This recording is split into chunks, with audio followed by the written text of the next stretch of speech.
In August this year, a submarine unlike any other was launched in Kiel, Germany. Its destination? Israel.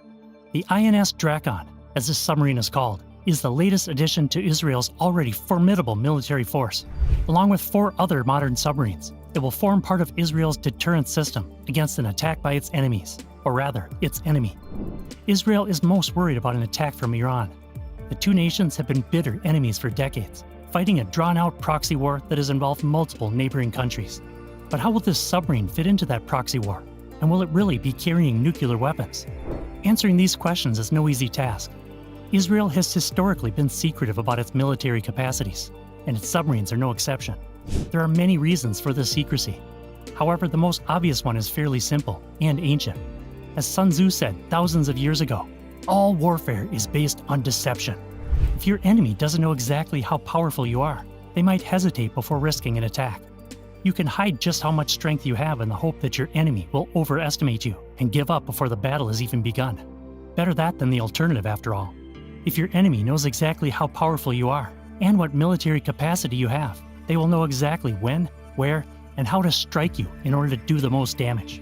Despite this, we do know a fair amount about Israel's military capacity. It's unquestionably the strongest military in the region. The Israeli Defense Force has taken on multiple enemies at once and emerged victorious. The Iron Dome is one of the most advanced missile defense systems in the world. Videos of the Iron Dome intercepting and destroying incoming terrorist missiles go viral from time to time and are quite the sight. When Israel needs to attack, it can do so with a formidable fleet of F-15 and F-35 aircraft. With all this impressive firepower, it's not too surprising that people forget about Israel's Navy. After all, it didn't have the most illustrious start. In the 1950s, Britain donated 2 second-hand S-class submarines to the young state of Israel.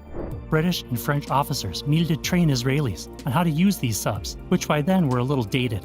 Large and noisy, they weren't ideal for use in close quarters of the Mediterranean. Israel soon upgraded to 3 T-class subs.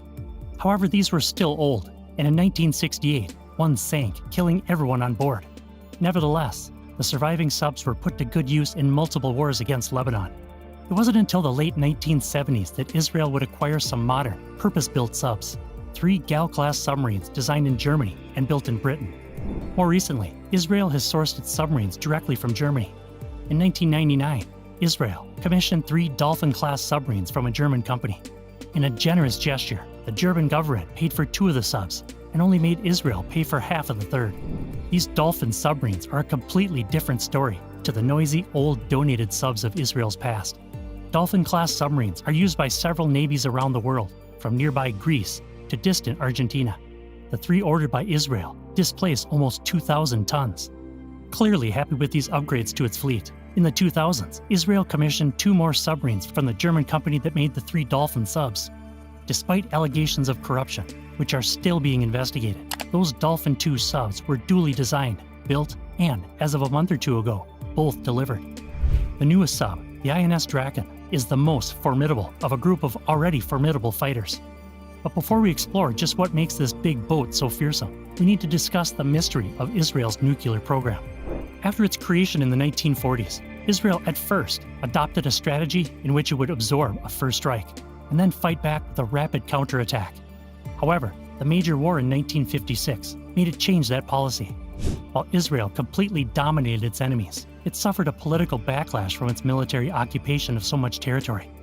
Officials realized they needed to shift gears. What was needed was a bigger deterrent. If Israel could make itself threatening enough, no enemy state would dare attack it in the first place. The biggest deterrent, of course, is nuclear weapons. There was just one problem. Israel didn't have any nuclear weapons. It also didn't have anywhere near the ability to make them. At the time, only a few nations possessed the resources, knowledge, and capacity. The US, USSR, and UK were some, but none would consider helping Israel. They were trying to win favor amongst the Arab states opposing Israel.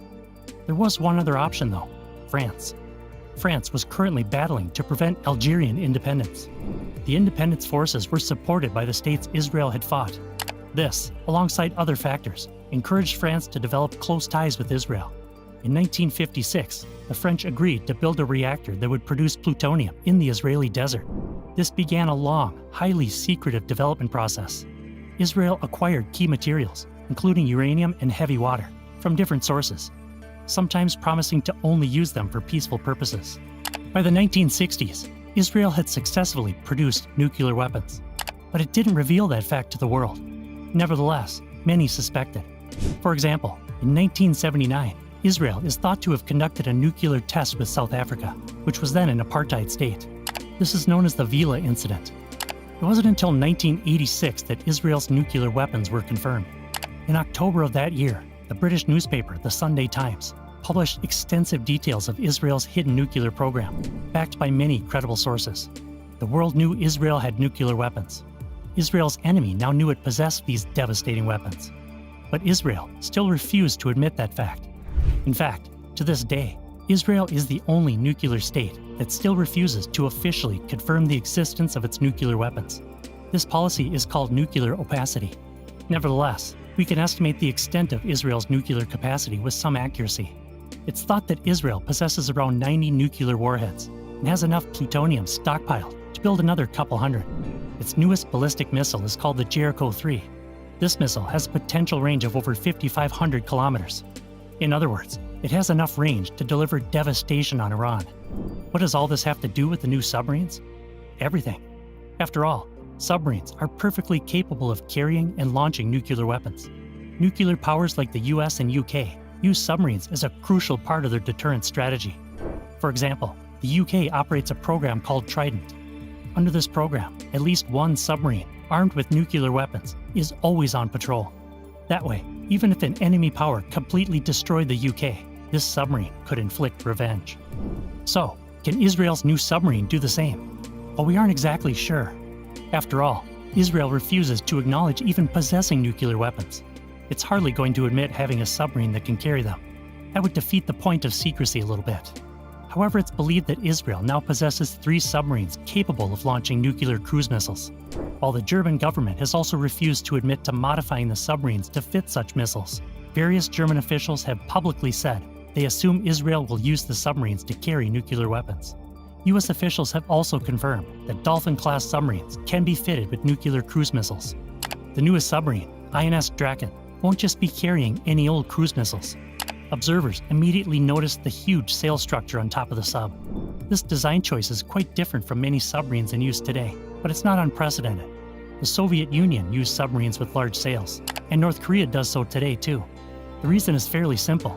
Larger, more powerful missiles need more space. That's hard to find in smaller submarines, especially under the deck casing, where missiles are usually kept. However, with a large sail, you can store multiple huge missiles, including nuclear missiles. Of course, Israel refuses to acknowledge whether this is the case, but it seems likely that this is what the newest submarine will be carrying. Missiles are launched from the sail vertically instead of the usual horizontal launch. It's plausible that they would be launched, attain the required speed, and then adjust for direction before zooming towards their target. That target will likely be Iran, at least under current Israeli planning. After all, as Iran inches closer and closer to having nuclear weapons of its own, it grows all the more important for Israel to be certain it can deliver a nuclear payload to any part of Iran. That means missiles with sufficient range, which in turn, apparently, means new submarines with large sails. Training to use these Dolphin and Dolphin II subs is no joke. After being accepted into the submarine course, trainees must go through years of intensive preparation. Countless hours are spent in modern simulators, which mimic what future crew members will face on board.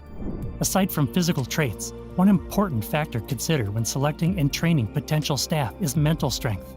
Can people get along with others, even when trapped in a tight compartment for days on end? Can they maturely resolve disputes? Can they handle stress? These questions are of the utmost importance. After all, these trainees may well be the people in charge of making the decision to launch nuclear weapons. In 1962, Soviet submarine officer Vasily Arkhipov faced a similar decision. It was at the height of the Cuban Missile Crisis, and Vasily's submarine was being harassed by American depth charges. Having not heard from Moscow for days, officers on board began to worry that war had broken out. The captain of the submarine decided he wanted to launch a nuclear weapon. Vasily stood alone in the ensuing argument over whether to launch, eventually convincing others to the surface. His courage may well have saved the world from nuclear Armageddon. In the coming years, those Israeli trainees, who go on to crew this new submarine and its successors, may well have to make the same choice.